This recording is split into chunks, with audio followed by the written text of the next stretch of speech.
everyone, this is the very first episode, highly anticipated episode of Movies and Nonsense, but I've been trying to schedule this for a while because I want everything to be perfect. Things can't be perfect. So finally, I got with one of my favorite YouTubers. He's probably going to be like, oh, no, you're better. No. He's got a lot going for him, and he's 15 hours ahead, so this is late for him, early for me. Dan Jensen from Dan Jensen Movie Talk. How you doing, man? I am doing amazingly well. I don't know about your choice of words about getting with one of your favorite YouTubers. Look, you're a good-looking guy and all, don't get me wrong, but I don't know if I'm ready to take it to that next level with you yet. But look, I'm just really happy to be here, man. I've even made my Movies and Nonsense sign in honor of this amazing first there we episode. Go. Yep. No, I'm so happy to be here, man. This is an absolute pleasure to talk to you because you are the more superior YouTuber. No. Like you said, give it 30 minutes or however long we're going to be talking here. You might change your mind about getting with me. We'll see. That might be a different episode later on.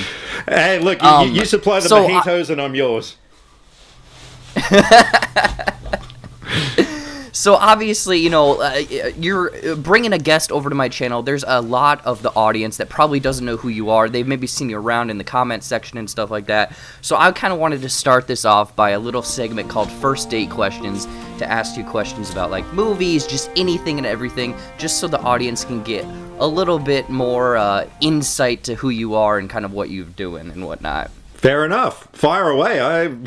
Well, this is a first date then. Whoa, yeah, exactly. See, like I'm saying, at the end of this, there might be a second date, and who knows? What this could be a dream come true. Oh, my dreams have already come true. You. Oh yeah. Okay, so Dan, what? Let's see here. What is your favorite genre of film?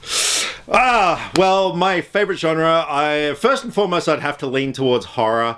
I have been obsessed with horror movies since probably about 7 years old. I remember my dad at the time was a huge horror fan. He used to bring Friday the 13th home and Hell Night, The Omen, all those movies, all the classics. Mm-hmm. I really got into them. And yeah, since then, I've just loved horror. I also really love comedies as well, because to me, those are the two genres that really make you feel something, I mean, sure, like action movies and stuff give you an adrenaline rush and that, but a good horror movie, I mean, like, holy shit, last night I went and saw Midsummer. Man, I'm still... Yeah, I saw your review for that. I am still rattled by that film 24 hours later. That is an incredible experience. And same with a good comedy film. A good comedy film can stay with you for a long, long time and inspire you. You and me, like, we're funny people, so... Yeah, so those are my two favorite genres, probably tied in first place. Well, and that's the thing is, like, speaking of Midsummer, like, Hereditary, wasn't that one of your favorites of, was it last year or 2 years ago? It was last year, yeah. I scored that a 10 out of 10. I could not believe what I saw. It was something so different, and it was exactly what the horror genre needed. It was so unique. It wasn't like anything we'd seen before, and especially Midsummer. I mean, that was such a different film to what I was expecting. That movie was bonkers, man.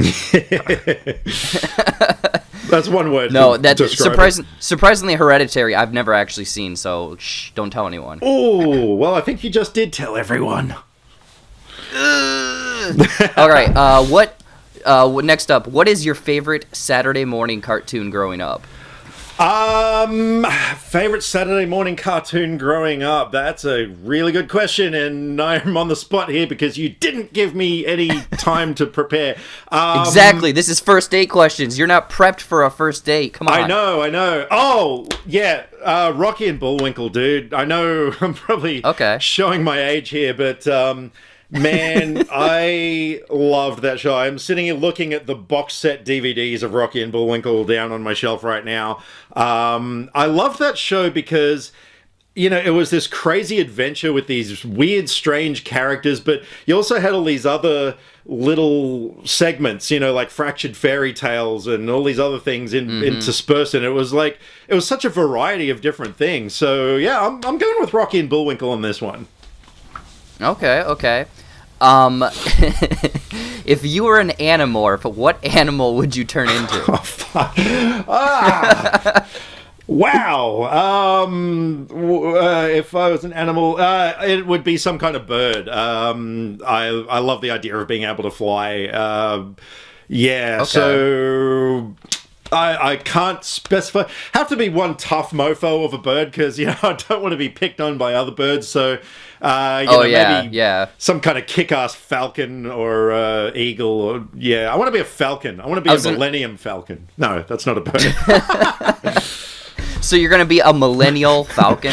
Yes, I'm going to be a millennial falcon. I'm going to be a falcon that flies around and complains about how my battery is running out on my phone.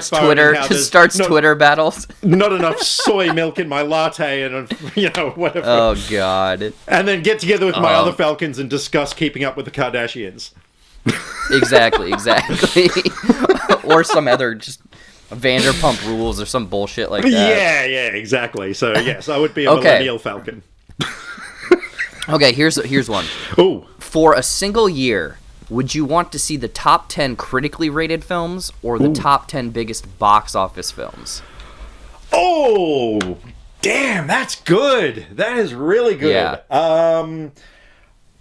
I think box office. Look, I'm one of these people... I'm not a shallow person by any means. I mean, like I said, Midsummer. I mean that the layers in that and the themes and everything. Like I keep going through. So I do like intellectual films, but at the end of the day, something like Hobbs and Shaw or whatever, Oh my gosh, yes. I like to go to the movies to be entertained first and foremost, and so I would probably say I'd lean towards the box office ones rather than the critically acclaimed art house films or whatever. Yeah. No, don't get me wrong. I love a good, I've seen a lot. There's probably, for example, I just saw The Farewell, and that's definitely an art house, indie, smaller, A24 film. Sure.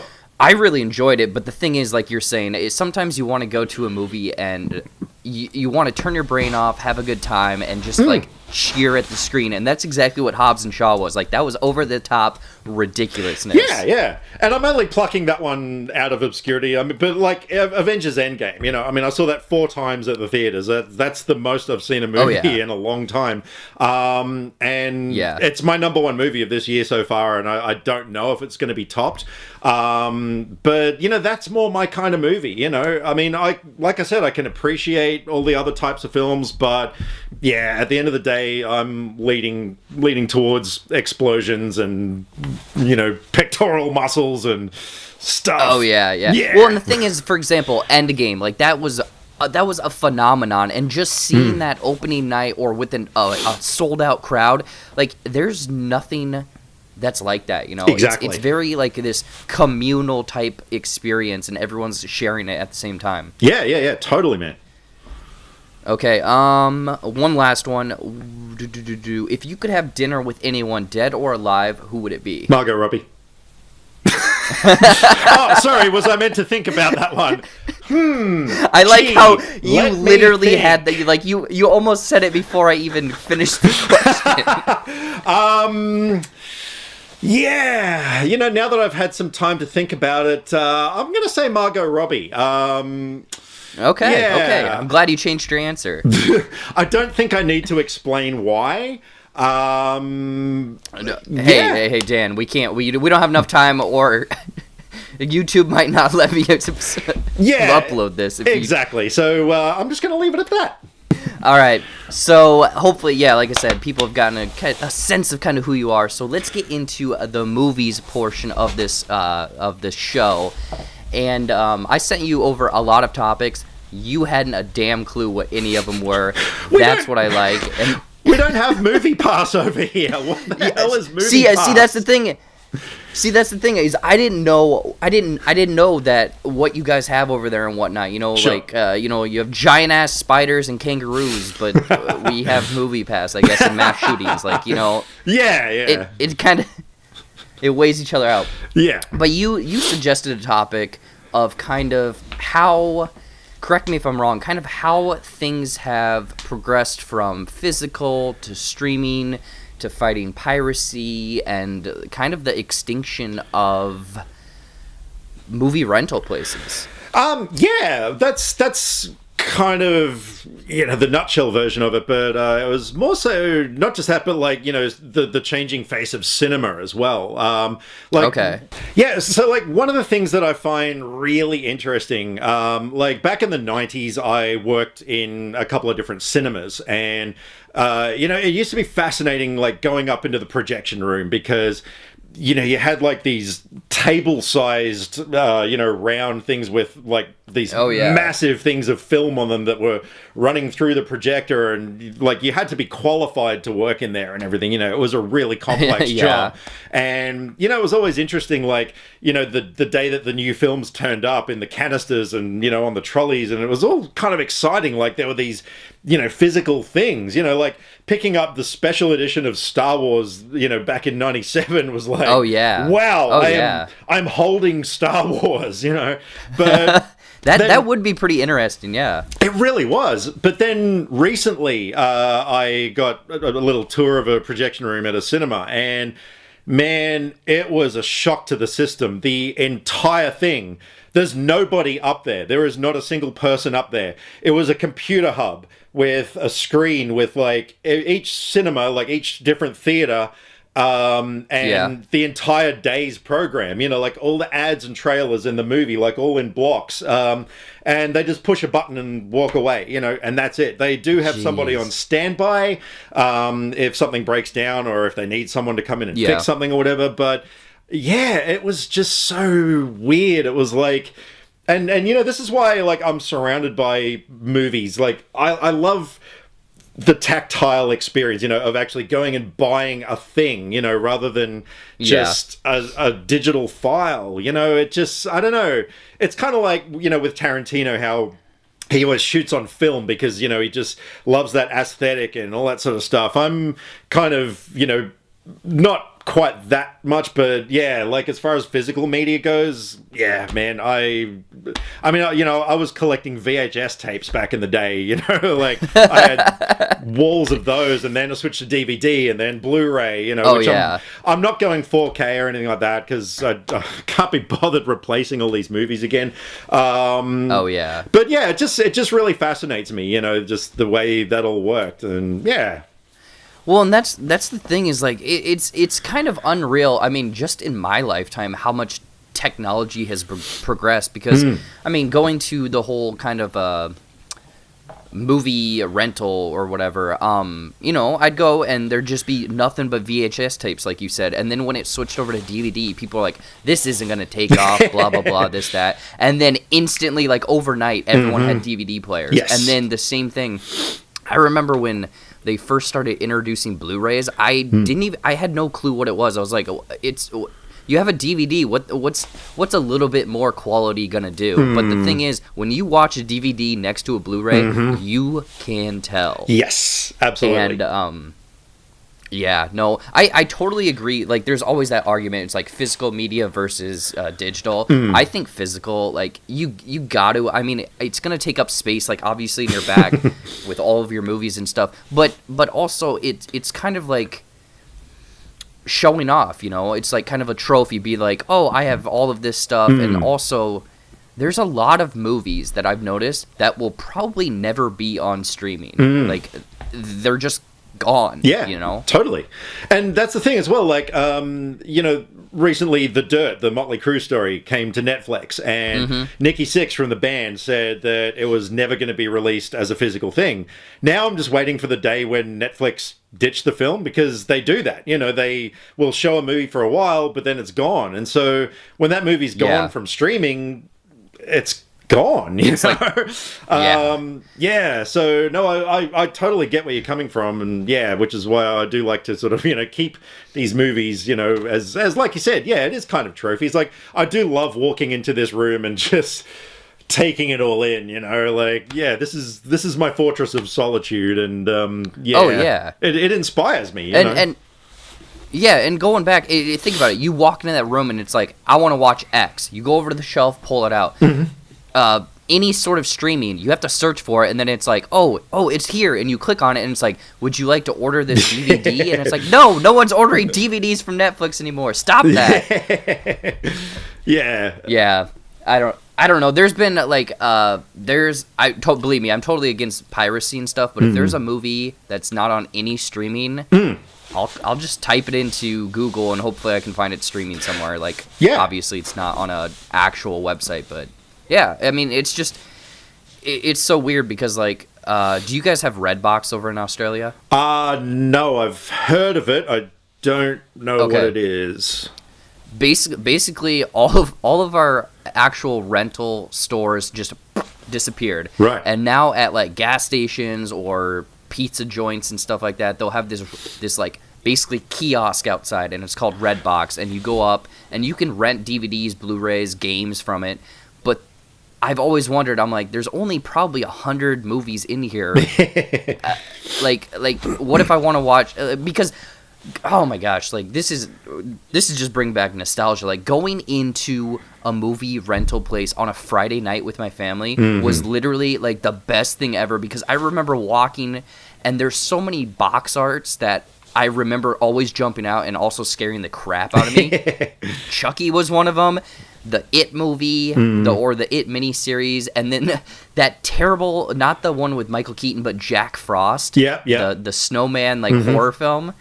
Yeah, those for some reason those are baked into my mind. Like if you were to let me go into that store again, I would know exactly on the shelf where all of those were. Oh, dude, yeah, totally. I mean, I was lucky enough after I finished working in cinemas. I worked in video stores from '99 to 2007, and they were up there with my most favorite places I've ever worked, and it was because I liked being that person who would serve people like you. You know, like, I mean, can you imagine like you being a customer, me behind the counter, like we'd be like for 3 hours just talking about movies, man. You were the kind of... yeah, no, I totally agree. Like I wish that was still a thing, because I would be in there every day talking to those people. That's why we're all on the internet now, because that environment doesn't exist anymore. Exactly. And that's why my channel exists, because, I missed that whole environment. There was so many... I'm still friends with people, from, 12 years ago now, who were just regular customers at the video store. It was amazing, just getting into deep conversations about films, or people coming in and, asking for a recommendation, and you could recommend something to them, and, sometimes they'd come back and go, holy crap, I love that movie, give me more, and it was so cool. And see, Dan, you were a movie reviewer like 10 years ago. You were essentially recommending films to people. Dude, in all honesty, my whole life has been leading up to this channel. Like, it was inevitable that it was going to happen. No, that's awesome, man. Yeah, and I get that same feeling on my channel when, there are a few of my followers or, friends, I prefer calling them, on there who value my opinion to the point where we have really similar opinions. So, well, dude, it's the same I have with you. If you say a movie is shit, like, I'm gonna probably avoid it. Like, I really trust you, and it's so cool when agree. It's cool when you have that connection with people. This whole channel is very much a continuation of what filling that void that I had from the end of video stores. No, I totally agree. Is that, like, that's the thing, is there's so many reviewers too on YouTube, and everyone has different opinions, but I've definitely gravitated to you because, like you said, I would say 95% of the time we're pretty much on the same page. There's like, absolutely, you're more of a horror fan, so some of that stuff doesn't land for myself. For example, like Midsummer, you absolutely loved it. I know it's a good film, but I just did not like it, Yeah, that's fair I think enough. that's another thing, is just being able to kind of almost grade a film, or not grade it, but break it down with an unbiased opinion, because some people get really, really, like, I guess, defensive about certain films and whatnot. I gotta hand it to you the way you handled that review, man. That was so commendable. You know, like the fact that you recognized it was a good film, but you didn't like it. You know, but I love that about you. You know, because there are so many people out there who would just be like, "Oh no, that film was shit. Don't go see it." You know, and hey, that Midsummer film sucks. But no, the way you handle, you know, it showed a lot of intelligence and maturity, I'm almost gonna say, but that doesn't really Dan, fit those are you, two words. Those are two words you should never use in a same sentence describing me. Intelligence and maturity. I'm not even wearing pants right now. Come on. Wow. Well, I guess interview over, everyone. I'm just kidding. No, you get down with your pantsless self. Hey, you got to be free, man. That's how you get this energy going. Right. So we almost actually kind of transitioned it into the topic you were going to bring to the table. Like you had kind of mentioned, you know, movie reviews and how you know, you working at essentially a movie rental place transitioned into your career for YouTube. So what topic did you want to discuss? What are you bringing to the movies and nonsense? What nonsense are you bringing? I don't know. Is this part meant to be nonsense? Nah, it's not nonsense. It's basically just, you know, kind of movie related. Dude, you've just been talking about not wearing pants, as if that's not nonsensical enough. Hey, everyone says you got to have your own thing on YouTube. You got to be able to stand apart. That's what I'm doing. I'm trying to stand out. Yeah, I don't want you to stand right now, okay? Just please stay seated for the love of everybody. Just for the I'll children, green screen it stay out. seated. I just thought it would be interesting, for us to just sort of talk about, like, how we got started doing all this, like, what brought us to this moment in time where we are, sharing our first pantsless date. So, I'm gonna. This is yours, man. So, I'd like to know, like, your story, like, how you got started. So why are you here? Okay, so basically we're getting our origin stories, our beginnings and everything, you know. So my parents, they were both shot in an alleyway, and it was by some. I'm kidding. I crash landed from another planet. And, see, there we go. Hang on, is your mum's name Martha? Why are you saying that name? when did Arnold Schwarzenegger go? Get to the chopper. Why are you saying that name? Yeah, Martha. Yeah. Do it now. What are you waiting for? Get to the Martha. Oh man, no. It's not. Okay, that. It's not a Martha. Believe me, it's not a Martha. Who's your daddy and what does he do? He does Martha. Oh my god. This is a very interesting question because I've answered it on a few other podcasts or shows, but I've never gone in depth on it, and I kind of want to start. Ooh. I mean, hell, I want you to go deep. Yeah, go deep. We're going deep.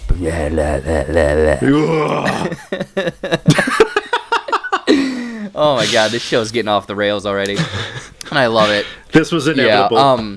So I mean, growing up, like we just kind of mentioned, I loved every Friday and Saturday. I feel like my parents would go over to the movie rental place, so I was exposed to that. Always got to rent a movie. When I was younger, I would always go to the weekly newspaper and look in the TV guide because on Saturday and Sunday, there'd be like 3 or 4 movies on. All I would have was the title and maybe 1 or 2 of the actors, and I'm like, okay, I'll watch that, or I'll watch that, and that was literally like my Saturday afternoons. And then growing up, going to college and stuff, I kind of didn't have enough time to, I guess, watch movies, or I would say I strayed more into video games.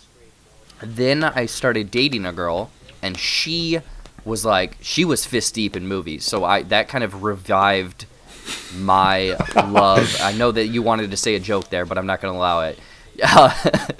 That revived my kind of love for cinema and stuff because, like, as a college kid, I didn't have a lot of disposable income, so we finally started going to a lot of movies, and then that kind of rubbed off, and I guess that's my love for movies, but also like kind of making videos and editing and stuff. we had in high school, I had a random class, and it was the very first semester they ever did it, and it was video productions, and that's how I learned to sort of edit a little bit, but it was iMovie, so it's not super technical. Like, obviously, the stuff you're doing, the stuff I'm doing, the stuff a lot of people on YouTube are doing now is well beyond that. Obviously, people are using, Final Cut or Premiere Pro, After Effects. There's a bunch of different programs people are using, so that's kind of how I got my start, and obviously just making small little videos. Like, if you go back 8 years on my channel, you'll find some of my videos from high school, which I should post for Throwback Thursday. But then I fell off of that because I didn't have a camera, I didn't have editing material. Like, after that class, I just didn't know what to do. So I tried to use Windows Movie Maker. That is complete trash. Like, it would have been easier if I just filmed on film with a scissors and taped the stuff together and then somehow shoved it into my USB drive, because it would have been a lot easier.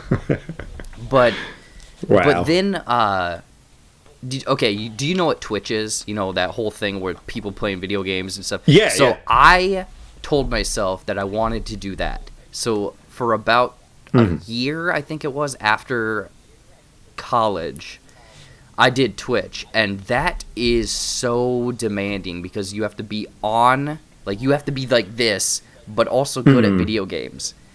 Right, I can't do that. I can't do that for 4 hours a day. So that was kind of my first thing, or trying to make it on the internet, I guess. I don't know if that's what I would call it, but I did that. Then I fell off, and you know, as an adult with a job straight out of college, I'm like, what do I do with my life? So I would either just come home and play video games. Like, we're both creative people, and I wanted to create something. So I finally was like, oh, what do I do? What do I do? What do I do? And I had told myself, I think it was 2017, because that year, I want to say the movie lineup for March was, there was a big movie every single week. I think it was like Kong Skull Island. There was Beauty and the Beast, Ghost in the Shell, where apparently a white person plays an Asian person. You know, there was a lot going on in that month. And I wanted to release my channel, but again, I wanted everything to be perfect. Right. As you know, the first like 100 videos, they don't mean shit. That's when you're learning. That's entirely when you're learning how to talk, how to edit, how to break down a film. So March came and went. I didn't start my channel, and I'm like, just kicking myself every day I come home. I'm like, I need to do it, and I'm focusing on all the back end stuff, like logos and more series, like outside of just movie reviews. What am I gonna do? And it's like, no, dude, bring your focus in, just turn on the camera and talk. It's gonna suck, but you just got to get it out there. So I think my very first review was Guardians of the Galaxy Volume 2. And I remember, it was a good movie to start on, because also I think there was quite a few other people that started about the same time that I'm familiar with on YouTube. So I guess Marvel is the reason a lot of people are reviewing movies on YouTube. Right. But it was funny because I came home. Now there's a whole process to me film or reviewing. When I came home from the movie, I just sat down, clicked record, and talked for 15 minutes. And then I edited it the next day, and I was like, this is complete shit. So then I sat down and did it again. And even if you go back and watch it now, it's still complete shit. But, you know, it's that whole kind of almost like fear and what are other people going to think. Just, you know what? When who cares? Go out there, because what are they doing? Are they out there, you know, doing this? Because I know I've had people criticize, you know, believe me, the comment section is the Wild West. Like, you'll get people that love you, you get people that will tell you to go die. Are they reviewing movies? Are they making content? Are they doing any of that? So, like, I think in a weird way they're kind of jealous, but believe me, like, YouTube, it's a great place, because think about it. 2 years ago, if I told myself I was talking to a dude in Australia that stuck his hand up a monkey's ass, I'd be like, Jared, you're doing drugs in 2 years. You're out of your mind. But that's exactly what is happening right now, you know? So yeah, that's kind of a weird roundabout long way. Every story starts with a girl, and then it ends with talking to a dude with a fist up a monkey's butt. So that's kind of my whole story. Believe me, I could get in depth and do a bunch of other stuff, but yeah, that's kind of the general meandering plot line of my journey on YouTube. What are some of the high points for you? Like, what are some of the best things that have happened to you from doing your channel? Oh man, I would say it's just, I don't think I'm like the funniest or this or that, but a lot of people are like, I guess I'm considered the funny guy in the movie community because I guess my thing is, again, everyone says try to stand out. So my intros, that's, I guess, my way of standing out. And I actually really, like, people are like, oh my gosh, how much work did you put into that intro? I don't care. That's what I love doing. Like, I love talking about movies, but I also want to put jokes and make it my own. So I would say probably the high point is, I guess, the satisfaction from other people that I'm putting putting a lot of work into my stuff. Yeah. Cool. I don't know. There's believe me, there's a lot. It's kind of crazy. What about your journey? I know that you've mentioned it a few times, and then how you kind of think that YouTube is actually more rewarding than your whole origin story. But let's get into yours. All right. So with me, like I said, it is a continuation of that void I had, but. I mean, it goes way back a lot further than that. I have been obsessed with movies ever since I was a little kid. They just always fascinated me. I mean, movies are our contemporary way of storytelling. Like the ancient Greeks, would put on plays, and the Egyptians would carve weird symbols, and this is our version of that. It's perpetuating the whole storytelling process. And so I always was fascinated by that. And then my best friend and I, it's the typical filmmaker story. When we were teens, we made really, really shit movies. Like, we made the worst stuff. He had a video camera, though, so we used to have a blast with that. And then the late 90s, I got myself a video camera. I started making my own movies. Like a defining moment for me was having a short film played, selected for a festival and played in front of like 1,000 people on a big screen. Like, man, that was nuts. Like hearing 1,000 people when laughing. When was that? How long ago was that? So that was 99. It was just like a 5-minute fart joke that I made. It was, it's on YouTube. I'll send you a link to it. But, and hey, it a was 5-minute fart joke is the best kind of joke. But we didn't know how to do credits or anything. We just filmed things off a computer screen. That's how low budget this thing was. But it got picked, and it was played in front of 1,000 people, everyone laughing, and like, that was it. I was just like, I've got to do this. And so, I was inspired by a lot of filmmakers in the 90s, like Kevin Smith, Robert Rodriguez, Quentin Tarantino, all those filmmakers. And yeah, so I started making short films and stuff. And then short films are really hard to make, especially trying to get everything together to get it done. And then I started getting into music videos, and so I've actually done something like 15 or 16 music videos over the years. That's sort of taken precedence over anything else. The last short film I did was 5 years ago, but even then, like, that was selected for a thing. We got to fly down to Sydney for this big thing and stuff. It was cool. So that's awesome. But then there was this my girlfriend at the time. We stumbled upon Chris Stuckman and these other reviewers on YouTube, and I didn't know movie reviewing on YouTube was even a thing, and we were watching these reviews, and I was like, this is really cool, because like a friend of mine used to run a comic book store, and so we'd spend an entire day in there with a group. There were a group of regulars, and we'd just get together and talk pop culture all day, and and you know, with the video stores and all that sort of stuff, like it was just something I loved doing, engaging in those conversations. And at the time, my girlfriend said, "Oh, you should be doing that," and I was just like, no one is going to be interested in what I have to say.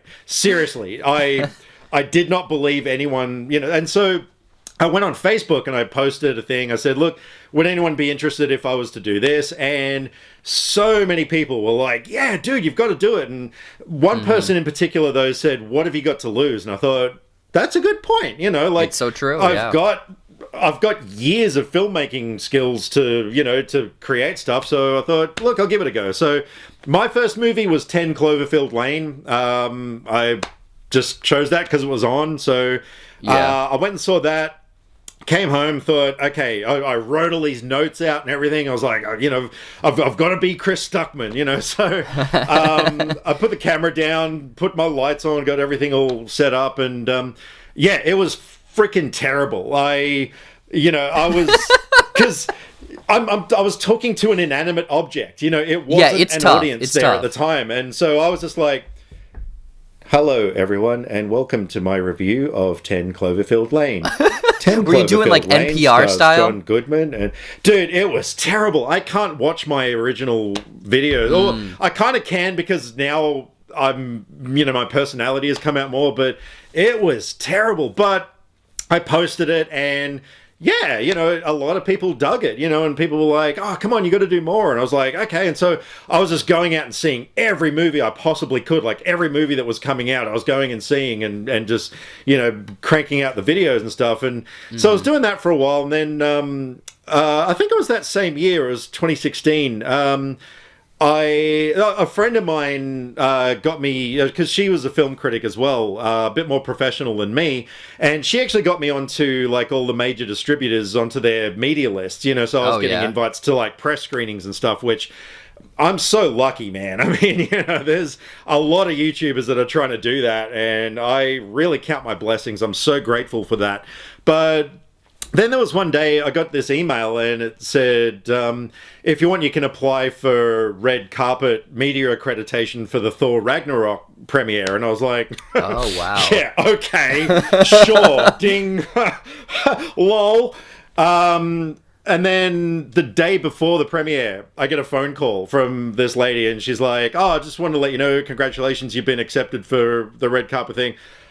Man, I had tears in my eyes, I'm not going to lie. I was overwhelmed. I was just like, holy shit, really? So I cancelled work the next day. I was just like, yep, I'm going to this thing, you know. So, yeah, I got to go to this red carpet thing in the press pit. There was like a movie talk with Dan Jensen, placeholder and stuff. And, you know, that was kind of the defining moment for my channel. That was like that experience I had with that short film all those years ago. And yeah, I was just kind of like, I'm doing something right here, you know? And yeah, like since then, I've had all these amazing things happen.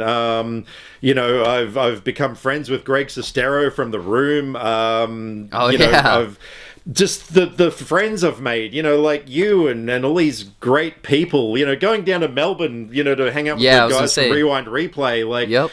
Man, this whole thing has been the biggest adventure of my life. And, you know, with filmmaking, like, you know, you can do a short film or whatever, or, you know, music videos are the best example. Like, you do a music video, you put it out there, the band gets all the credit. You never get credit for a music video. If you directed it, shot it, edited it, did special effects, did everything, you'll always read comments like, you know, oh, hey, the band did such a great job. It's like, oh, fuck, really? Come on.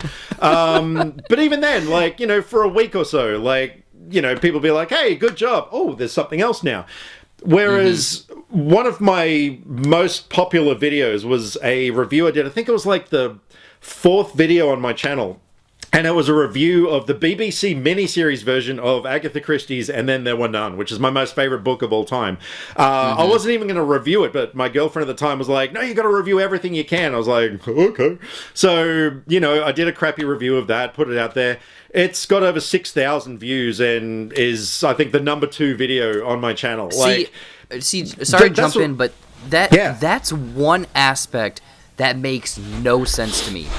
A video that could just one that you don't even care about could blow up. And then ones that you put so much work into get like 2 people to watch it. Like YouTube makes no sense. I know, it's crazy, but this is what I mean though.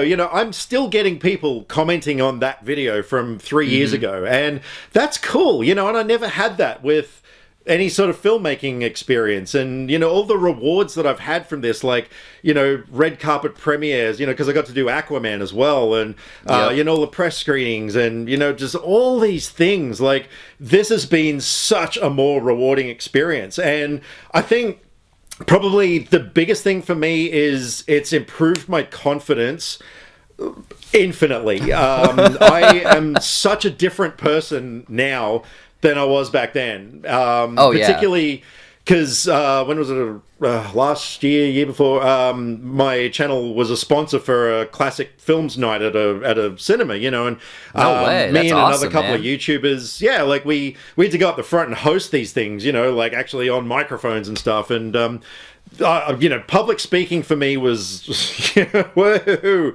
no thank you. But through doing that, and especially because there were a couple of nights where I had to do it myself, and man, that was the most nerve-wracking thing I've ever been through, but I did it. And, from doing those things, like, yeah, it helped. And so when I had to host, when Greg Sestero was over here with his movie, and I got asked to host the Q&A night and stuff, I was just like, yeah, give me a mic, let's do this, And I was just like, who am I, And then even going up in front of that audience of like hundreds of people, I was totally cool with it. And it even gave me a buzz, walking out and like the whole crowd's clapping and everything. I was just like, fuck, this is kind of You're like, I want more of this. Come on. I do, it was cool. And so, yeah, there's just been so many benefits for me. But I really thought I was going to be doing it for 6 months tops. Like, I have a really limited attention span when it comes to creative projects. The amount of short films I tried to get started, but maybe filmed a trailer and that was it. There's so many, and I thought this was going to be no different. But then 3.5 years later, it feels like the beginning. And, like you said, here I am chatting to this awesome dude from America who I'm such a big fan of, and occasionally with my hand up a monkey's ass. So, Exactly. Yeah, dude, it's been the best thing I've ever done. Like, I can absolutely say that without any question. Yeah, this is the best thing I've done in my life. It is bizarre, like you said. It's kind of weird who you've met, what you've gotten the opportunity. Like you said, you've gotten a few red carpet events. You went down and saw the dudes at Rewind Replay. You're talking to me over halfway across the world. Like, it is insane because, believe me, I thought the same thing. I just kind of... I'm one of those people where if I'm going to commit to something, I'm going to commit. So I knew that this was going to last more than 6 months. I guess I didn't think I'd get the reception from the crowd, or not the crowd, but the audience, and just like, it's on the internet, there's a lot. So it's like, why watch this person? Yeah. Why do I care about this person? I guess that's how I look at it. But people find who they it goes back to that whole video rental thing. You're hanging out with someone that has the same interests as you, and that's exactly what this whole community is. And also, like you had said, the whole, I thought this would last 6 months. Believe me, this is not an easy thing. I have seen lots and lots of accounts that I'm like, I wonder what that person's up to. Haven't uploaded for 5 months. Yeah, or haven't uploaded for a year. Like, it's oh yeah, man. What did they die? What happened to them? I just looked at their channel today, and I think it's been like 4 months since they posted anything. And they used to be all over the place, man. Yeah, it's weird. But I guess that's the thing is, I guess in that situation, it's heartbreaking to see that too, because it's like, dude, you put so much effort in, and then it's just sitting there like a dead carcass. Like, come and just revive that thing, and let's do this, Yeah. Look, I mean, even friends of mine, like my friend Justin, who I went and saw Midsummer with last night. Like, I mean, look, admittedly, he's more of a filmmaker than a YouTuber, but he gave it a go. But I loved what he was doing. He is so good at talking about movies, and I was such a huge fan of his channel, but yeah, he's just so busy, you know. Well, admittedly, you know, I mean, he's been hanging out with the likes of Hugo Weaving and like all these famous people that, you know, he's what, that guy's not now, even he's not even Red Skull anymore. Come on. Hugo who? More like Hugo Weaving. He's washed up. So yeah, but yeah, I mean, it does. I don't know. Like, I mean, everyone's got their reasons. You know, I wouldn't ever say that someone quit their channel because they, you know, weren't as into it as another person or anything like that. Like, we all have our reasons, but... yeah, that's the thing is, like, life can totally get in the way. Like, you don't know what someone else is going through. Oh, God. I try to, you know, even my channel, like, I'm so busy outside of doing this, and it's kind of why I do limit myself a bit more now. Like, you know, to start with, I was trying to see every movie I possibly could, and you know, churning down notes and all this sort of stuff, but now I'm a lot more selective, you know. But I kind of thought, am I going to be killing my channel by doing this? But I'm not. No, I'm so grateful, and to all those people out there who have stuck with me on my channel, you know, I'm so thankful. But yeah, and I don't write notes or anything like that. I don't write anything. I just come home, I turn the camera on, I just talk like I would be talking to friends about a movie, because now it's not an inanimate object anymore. There is, you know, there's people, dozens of people there that I'm talking to, which is cool. And yeah, it's a very different thing, you know, once your channel grows. But yeah. Oh man, you know what? The fact that you just brought that up, I'm gonna have to get you on another episode of this, because we should go through our process of reviewing a movie, because like you just said, you literally just turn a camera on.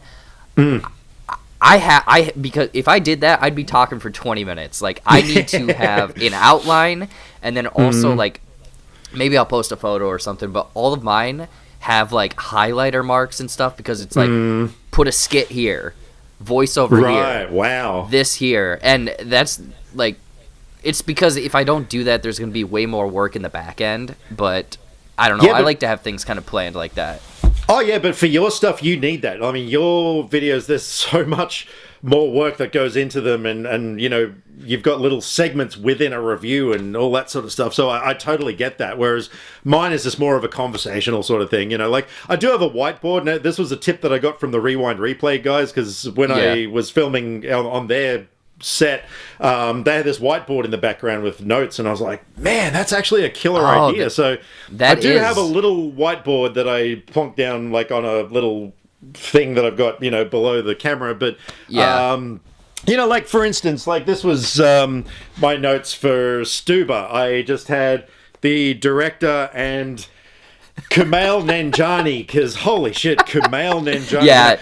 I could have taken 15 minutes at the start and, you know, Kumail Nanjiani. But, you know, but that's all I had. You know, that was it. So I don't really write a heck of a lot. I don't know. I mean, you know, after doing it for 3.5 years, you find your groove eventually, you know. So, exactly. I just talked about what I like, talked about what I don't like, give it a score, and that's about it. And then, you know, if I do forget something, it's really easy, because all this is just set up permanently, so I just have to come up here. It takes like 2 minutes to record whatever I need. And sometimes I'll even do it just like as a voice clip and put a movie clip over it, you know, so I don't have to turn all the lights back on. Exactly. See, I've started to learn like tips and tricks like that too. Yeah. It used to be a pain in the ass, the last place I lived, because I didn't have everything set up permanently. I had to actually bring my camera out, bring my lights out, set everything up, and then if I forgot something, oh man, I'd just be like, yeah, it wasn't actually that important, I'll just leave that.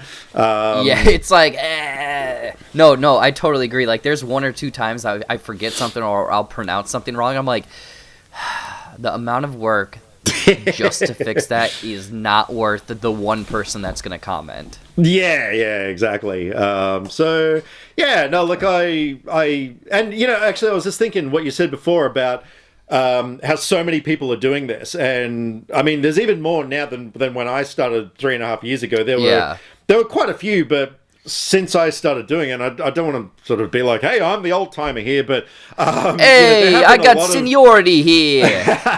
A lot of channels have sprung up over that time, and I remember somebody said to me before I even did my first video, they said, what are you going to do to stand out? And I couldn't answer that question. I seriously couldn't. I was like, I don't have anything that I can bring into this, because I didn't have Bongo at that point. And I was just like, I don't know, I'm just going to do it, And yeah, like you said, we all have our individual personalities. We all have these nuances, on our channels. And yeah, you sort of gravitate towards certain people. I mean, I do that. I've got a list of my absolute favorite people that I will always watch their stuff, except for some people like you just churn out 18 videos a week, and it's just like, oh my God, are you serious? Yeah, because Steve, he did 47 in a month. That guy's crazy. I know, I can't keep up with that. God damn, no. Man. But yeah, so, and that's cool. Yeah, I know. It's just, the whole thing is just, it's just such a positive, pleasant experience, and we've got our viewers to thank for that, man. I mean, our fans, followers, friends, whatever you want to call them, those people are amazing, and they're the reason why we keep putting more and more into it and trying to, and it's the reason why I'm still doing it after the first 6 months, is because absolutely all these people were just so supportive, and man, I'm just so grateful for all that. Yeah, I couldn't agree more. And it's one of those things that I don't know if viewers or friends or family understand how much it means for one random person to comment or watch or like or retweet or share. It's insane. Yeah. Believe me, I've had some, I could get into it in a later episode, but I've had some random people, not from a different state, talk to a friend of a friend and be like, you know that guy? And it's like, yeah, I'm friends with him. And it's like, I watch his reviews. And it's like, I don't even know who this random person is. But that right there makes you kind of want to keep doing it, because it's absolutely some random ass people found you on the internet. Think about it. I'm trying to track back how I found your channel. I have no idea, but I watched one or two, and I'm like, this guy, there's something about this guy that I like. And then when he started doing the Bongo stuff, I was like, exactly. I love people doing creative stuff out of the box. I'll follow this guy. Yeah. That was the same with yours. As soon as I started watching, like you said, it's the same in real life. When you meet someone, if you're going to like them or not. Different personalities click and stuff like that. And yeah, you were the same, man. I watched you, I was just like, God damn, this guy is so freaking hilarious. I remember from day one, just laughing so much, and I was just like, you felt like someone who I'd already known for years. It felt like we'd already been friends for a very long time. And yeah. I have a confession, Dan. I am actually 59 years old. I just moisturize a lot. I'm an old soul. That's why we relate so much. Yeah. Or whereas you're 16 years old. Either way, one of the two. Yeah, I'm 15 years old, but I've just had a really rough life. Yeah, this a is lot how of much work smoking goes into and putting stuff. these videos out. Oh my gosh, Dan! I could be talking for you for a long because we did that collab with Bongo and Cold Pursuit, and I think we talked for 2.5 hours. And that was only a 20-minute video. This we've been talking for at least an hour, and I was only expecting 30 minutes. I'm gonna have to get you on another episode. This is a great conversation. Hopefully, people like this for our very first episode. Thank you so much. Before we close up, do you got any last things? Do you got anything to pimp out? Do you got, your Pornhub account that you got out there? What do you want to push to the people? I'd probably like to keep my Pornhub account secret, because the amount of midget fisting videos that I like to watch, it's going to put people off, I think, and possibly even have the authorities coming and knocking on my door, because it's hard to tell with midgets if they're underage or if they're really old. I don't know. What do I want to pimp? I don't know. look, I'm pretty sure you're probably going to put links to my channel down below. I don't really care about Instagram, Twitter, Facebook. Blah. Look, if people come to my channel, I've got the links to all that stuff on there. So, yeah, just come to my channel. Because I recently found out, and this is actually quite interesting. I recently found out from my analytics, because I don't really look at those as much as I probably should. Something like 86% of people that watch my videos aren't subscribed to my channel. And yeah, subscribe, people. It's like, holy shit, are you serious? Like, that much, that big an audience is watching my stuff without clicking the button. I'm like, man, I should actually kind of start pushing them to click the button, because yeah, like, I mean, look, I've never played the numbers game, I don't really care. Like, I get people who are like, oh my god, you should have like 10,000 subs by now, and I'm like, yeah, maybe I should. Well, hey, Dan, if those 80-some% subscribed, you'd have 10,000. Dude, absolutely. That really shocked me. I'm not gonna lie. So look, if anyone has not subscribed to my channel and you think that I'm awesome and stuff, like, you can come over and click the red button. You can click my button. Ooh, yeah. Click my button. Yeah, everyone, now. definitely. Oh, yeah. Ooh, we're getting sensual. This is a sensual cast. Ooh. Definitely, people, everyone, go over there. Definitely click the subscribe button. Comment on one of his recent videos, like his stuff, because this guy, he's putting out great stuff. And again, like, we didn't even get into your whole bongo side gig, collaborations and stuff. Like, there is a lot going on over there. So people go over there. And, you don't know how much it helps us out. It really brings more eyeballs over to our channel and our stuff. And for me, it keeps me going. The more people that watch, the more I want to do it. Yeah, and it just makes me actually feel popular for the first time in my life. So there's that. I know, and that's just been one of those things. I've been striving for that. It's always been running. I guess if we don't have anything else, this is great. Dan, thank you so much for coming over. Like I said, I'm looking at this. We talked well longer than I expected, but this was a great story. We went all over the place, so hopefully viewers appreciate this. This was episode 1 of Movies and Nonsense. I'm hopefully going to get a bunch more people. Thank you so much for joining. I'm going to, believe me, you're going to be asked back. You're going to get that bongo character back. It's going to be a good amazing. time. Yeah. I'm pretty sure he said something about, am I talking to Jimmy tonight and everything. He said to say hi, and yeah, he was kind of like, well, why didn't you pick him? Because, yeah, I don't know. He still has a superiority complex. Yeah, I mean, there was some conflict of interest after that whole Cold Pursuit review that we did together, so we had to, we had to let the heat cool down a little bit. There was a lot of heat on us, so I still love watching that video, man. I must have watched that video like 30 times by now. It was incredible. It was a great conversation. It was great. It was fun editing it, and just. I knew that whatever I did to it, you would be okay with. Oh, absolutely, man. No, that was fun because, like, the one thing I will say about bongo is that, like, I get so into character with that thing that I think I told you about it, that I zone out, and bongo. And I know this is going to sound like the ramblings of an insane man, but I don't have any control over what bongo says. Like, there was a guy at work recently. He's a Filipino guy. He's kind of portly, if you will, and he has sort of the shaved head, just with a bit of hair on top. And he wanted to meet bongo. I was just like, dude, I cannot guarantee. Like, I have no control. Okay, dude, whatever he says is not me. Anyway. So Bongo had a conversation with this guy, and through the entire thing referred to him as Kim Jong-un. I kid you not. And that's the thing, like, I that wasn't me, but fortunately, when people are talking to a monkey in a Hawaiian shirt, they forgive anything, it's just, yeah. Oh, yeah. So, I don't know, I zone out. So, when I watched that Cold Pursuit, this is the point I was trying to make. When I watched that video, like, I don't feel like I was there. I am actually watching you and Bongo. So, yeah, it's cool. It's fun.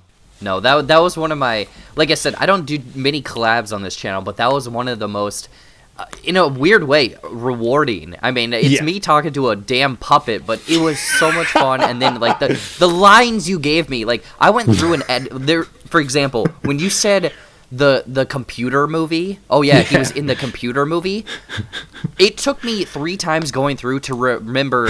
I'm like, oh, he means the commuter. I legit thought you just made up a fake movie, and I was like, okay, I'll go with it. But yeah, look, I mean, okay, I'll this is an exclusive. I'll go into, you know, the thought exclusive process. Like even though I do zone out, like obviously my brain is still going, but I guess I envision the word commuter, and you know, you got to think fast with Bongo. Like you've got to be so quick, and yeah, I don't know. Computer was just naturally the first thing that I would think, you know, that someone who does get titles wrong all the time, you know, would probably think of that. So, it's funny, actually, the biggest inspiration behind Bongo, a lot of people say, oh, you've obviously been inspired by Triumph, the insult comic dog. I don't know if you know, if you're familiar with him. I'm a big fan of Triumph, but the actual biggest influence behind Bongo was this guy called Yeah, I think his name is. He's on the Jimmy Kimmel show. He's this foreign guy that does movie reviews on Jimmy Kimmel, and he is like that. He gets everything wrong. He gets all the actors' names completely skewed. Movie titles just come out as some weird garbage and everything, and he has this crazy accent, and that was actually the inspiration behind Bongo. It wasn't Triumph. It was, I mean, I guess there must have been a little bit of influence behind, you know, with Triumph, but no, it was mainly, if you type it, I think it's YEHYAH or something like that. Check that guy out, man. He is hilariously funny. I'll have to do that. No, definitely, okay. I, like, obviously my JB Classics are, you know, mostly comedic driven. I have definitely taken some of Bongo's flavor, because now I'll purposely mess up names and mess up stuff. Like, I don't know if you noticed that, but yeah, I definitely will do that, because after our Cold Pursuit thing and like your 50 Shades review, your all of the ones that Bongo does, I'm just like, it's comedic gold, because you were doing it straight-faced, straight-laced, and people are watching, they probably can't even tell. They're like, oh, I'll go check out that movie. And it's like, that doesn't exist. Computer is not a movie. And it did not have Leslie Nielsen in it. No. He's... Oh, my gosh. All right, got it. Like I said, we can talk for another hour. I know. We've already said goodbye, and now we're still going. So I know. Yeah. Well, hey, this is the we'll make this the post credits. We'll make this the post credits. Anyways, guys, thank you so much for watching. Follow all Dan's stuff down in the comments. You know, be sure to like this if you want to see more of this. Definitely watch, like, all that stuff. If you have people you want to see on the show, send me a tweet or a message. All that stuff. Dan. Seriously, I could not have asked for a better first episode, so thank you so much. And again, we got to do this more often, because, like, the Cold Pursuit one, that was like 4 or 5, 6 months ago. Yeah. We look at this. We could talk for 3 hours. We got to do this more. But Dan, thank you so much. Any final thoughts? Oh, dude, no, the pleasure is all mine. Seriously, like, this has been so much goddamn fun. As much fun as it was letting Bongo talk to you last time, like, that was fun. But no, this is everything that I had hoped it would be, and I really hope other people do find it entertaining, which I'm sure they will, because we're a couple of funny mofos. So yeah. But anyway, no, seriously, man, thank you so much, and yeah, anytime you need me on here. The bat signal. Shine it up. I'm there. Oh, absolutely. Except the bat signal is actually just going to be it's a dick. But, you know. It's, a big purple glittery dildo in the sky. But, You look up and it's like, he's calling. As soon as I see that dildo, I am coming. Wait. That came out wrong. Oh, well, whatever. That is the perfect ending. All right. Thank you, everyone. Bye.